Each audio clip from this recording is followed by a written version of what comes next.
Hey, what's up, everybody? I'm back again. Today, I'm gonna do a top 5 countdown of the best movies of the year so far. This list may change when it comes to the end of the year, depending on what's left to come out. Still got Aquaman, a couple other movies, but this is just my top 5 list so far. I also got reviews on the channel for every video or every movie I'm about to list right now. So if you want to check it out, go ahead. Starting out this list at number 5, I got Hereditary. This movie was directed by Ari Aster. It stars Toni Collette and Gabriel Byrne. It has 89% right now on Rotten Tomatoes, so it's actually doing really good. This is a horror movie in the upteenth degree. This movie will freak you the hell out.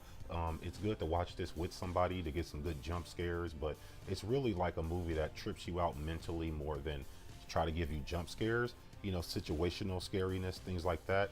But it's definitely worth your time. Toni Collette does a masterful job. She's a great actress, and it really shows in this movie.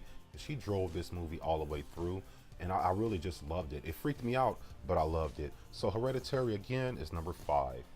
Now, number 4 is Quiet Place. This movie was directed by John Krasinski. It stars John Krasinski and his wife Emily Blunt. This movie was made with 17 to 20 million dollars, and it grossed over 332 million dollars just in the U.S. It has a 95% score on Rotten Tomatoes, and every critic I listened to, they seem to enjoy it. I enjoyed it, not as much as they did, but I did think it was one of the top movies of the year. As I watched it again a few times, I was able to enjoy the directing and just the small little touches that John Krasinski put into the movie. Some of the background and everything, the cinematography don't really get you because it's a post-apocalyptic world, so it's supposed to look really dreary. But the acting in this, the suspense, the anticipation, the pacing, everything about this movie works. So as his directorial debut, John Krasinski knocked this out the park, and I can't wait to see his next project. All right, moving right along, we got number 3 is Mission Impossible Fallout. This movie stars Tom Cruise, of course. It's directed by Christopher McQuarrie, and actually has a 97% on Rotten Tomatoes right now. This movie's made over $300 to $400 million just in the U.S. Right now, I'm seeing it on a lot of people's lists because, again, this is one of the best Mission Impossible movies since maybe the first or second one when Tom Cruise first started doing these movies. But I thought this movie had a great story, had great action. I don't see how Tom Cruise keep topping himself with these crazy stunts he's doing, but I'm loving them. I love every one of these movies. I don't think you can find a weak one in the 6, 7, 10, 20 of them that they've done so far. Each one of them gets better, and to me, this is the best one that Tom Cruise has done so far. I really want him to continue these Mission Impossible movies, and if they're gonna be like this, I think he will. So yeah, Mission Impossible and Fallout is number 3 on my list for best movie of the year. Moving right along, we got number 2 is Black Panther. Black Panther was directed by Ryan Coogler and stars Chadwick Boseman, Denai Guerrilla, I always say her name wrong, Lupita Nyong'o, Michael B. Jordan, Angela Bassett. You can go on and on. They have so many great actors and actresses in this movie. It's sort of an origin story for Black Panther. This movie grossed over 1.3 billion. It's the 9th highest grossing movie of all time, of all movies, any genre, worldwide. It also has a 97% score on Rotten Tomatoes. So yeah, it's a great comic book movie. If you like special like effects and CGI, if you like action, fighting, and a great story and some great acting and culture, the scenery, cinematography, backgrounds, landscapes. I mean, everything about this movie works, and it's a comic book movie, so they got me both ways with the story, and they got me because it's comic book movies and action. So any way you can slice it, this movie is a great all-around movie. It's easy to follow. You don't have to be like some comic book fan for 20 years to understand what's going on. No, it's pretty straightforward. Great movie, great story, great acting. So yeah, number 2 is Black Panther. And last but not least, certainly not least, the number 1 movie of the year so far, is no surprise to anybody, it's Avengers Infinity War.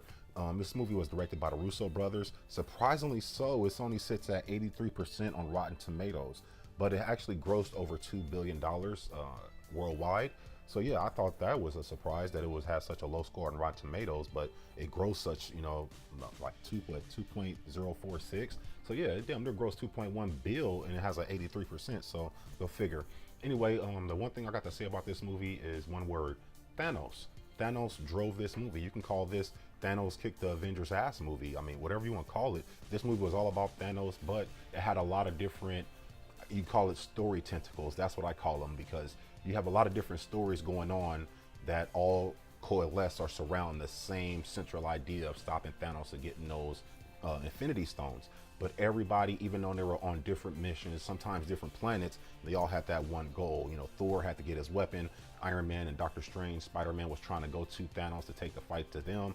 Captain America, Black Panther, everybody's back on Earth trying to, you know, take the fight to Proxima Midnight. So it was just a lot of tentacle stories, that I call them, in this movie. And so all around, I think it was the best movie far as special effects. I don't know about the acting, but Josh Brolin, what he did with Thanos, the CGI, the way the mannerisms, the special effects, what they did to his face, his facial expressions and features, all that to me worked. One of my favorite scenes in the movie that really just give me chills watching it was the interrogation scene where he had Gamora and Nebula suspended in the air, and he's just cranking that gauntlet with the purple and blue Infinity Stones lighting up, and that horrible sound. It sounded like they was grinding metal or something in there. Just that horrible sound, that look on his face was just, to me, it was just all I need to see. But yeah, that's my top 5 list of all the movies that came out so far this year. If you agree with me or disagree with me, let me know in the comment section below, y'all. We may agree on some movies, we may not. You know how this goes. But anyway, y'all, thanks for tuning in. Thanks for liking and subscribing to my videos. I appreciate it a lot, and I'll catch your ass out there in the universe. Peace. How many times has Hunt's government betrayed him, disavowed him, cast him aside? How long before a man like that has had enough?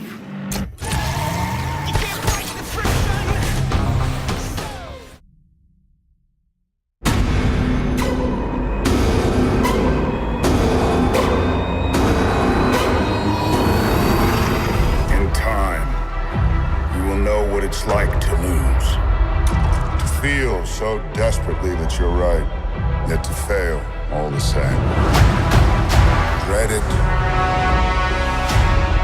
run from it, destiny still arrives.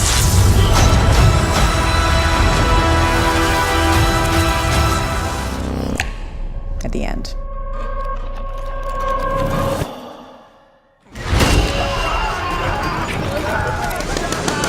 Mom, what's happening? Make it stop! Make it stop! What kind of king you are going to be? Don't freeze. I never freeze. The revolution will not be televised. Let's have some fun.